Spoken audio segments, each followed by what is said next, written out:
সুপ্রিয় ভিউয়ার্স, আসসালামু আলাইকুম।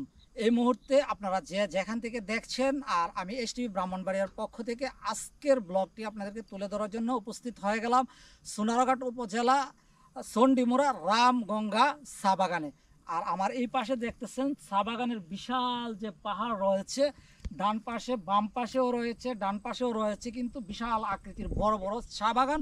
চা বাগানের সৌন্দর্য এবং চা বাগানের আজকের ব্লগ জুড়ে থাকবে চা বাগানের মনোরম দৃশ্য এবং প্রেক্ষাপট। আশা করি সবাই সম্পূর্ণ ভিডিওতে স্টে করবেন, ভিডিওটি দেখার চেষ্টা করবেন। গাইস, তাহলে চলুন আমরা ভিডিওটি উপভোগ করি। Let's go.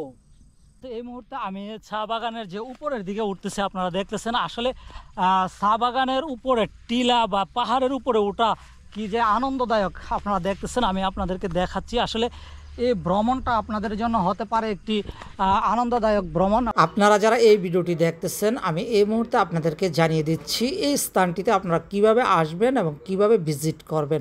অসাধারণ একটি জায়গা, অসাধারণ একটি আনন্দদায়ক ভ্রমণ হবে আপনাদের যদি এই স্থানটিতে আসেন চা বাগানে। আমি আশা করি আপনারা সবাই আমার ফ্রেন্ড ফলোয়ার এই স্থানটি অন্তত আপনারা ভিজিট করবেন। আপনারা যদি বাংলাদেশের যে কোনো জায়গা থেকে আসেন, ট্রেন যুগে নোয়াপাড়া রেলওয়ে স্টেশনে নামবেন। নোয়াপাড়া থেকে অটো রিক্সা কিন্তু আপনাকে নিয়ে আসবে তেমুন্নাতে।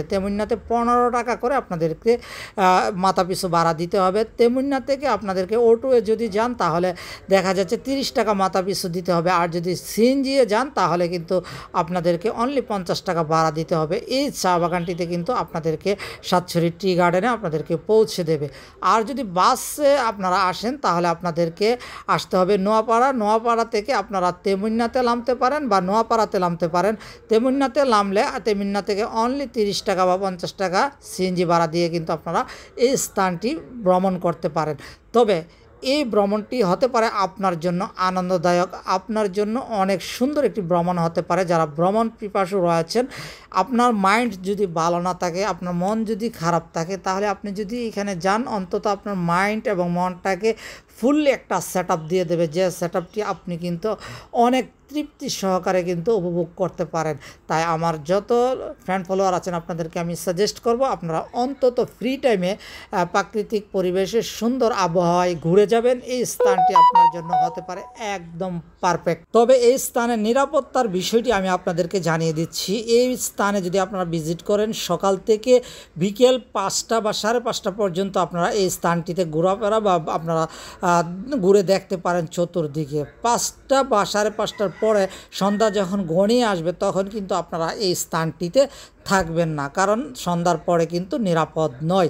কিন্তু দিনের বেলা যদি আপনারা ঘুরতে যান তাহলে কিন্তু এই স্থানটি আপনার জন্য নিরাপদ একটি স্থান হিসাবে গণ্য হবে। আর এই স্থানটি কিন্তু সোনারঘাটের অন্তর্ভুক্ত কিন্তু পড়েছে। এখানে ব্যারিস্টার সুমনের যে নির্বাচনী এলাকা ছিল, এই এলাকাতেই কিন্তু এই সাতছড়ি চা বাগানটি অবস্থিত। আপনারা যদি সোনারঘাটে আসেন সেখান থেকেও কিন্তু আপনারা সিএনজি যোগে এখানে আসতে পারবেন। আরেকটি বিষয় রয়েছে, আপনারা যদি কেউ দূর থেকে আসেন তাহলে কিন্তু এইখানে কিন্তু আপনি থাকার ব্যবস্থা রয়েছে, বিভিন্ন রিসোর্ট রয়েছে বা হোটেলের ব্যবস্থাও কিন্তু রয়েছে। গাইস, এতক্ষণ আমি চেষ্টা করেছি আপনাদেরকে তুলে ধরার জন্য সোনারঘাট সাতছড়ি চা বাগান থেকে। আপনাদের আশা করি ভিডিওটি ভালো লেগেছে। যদি ভিডিওটি ভালো লেগে থাকে অবশ্যই শেয়ার দিয়ে অন্যদেরকে দেখার সুযোগ করে দিবেন। জীবনে একবার হলেও এই জায়গাটি ভিজিট করে যাবেন। ভালো থাকবেন। এসটিভি ব্রাহ্মণবাড়িয়া।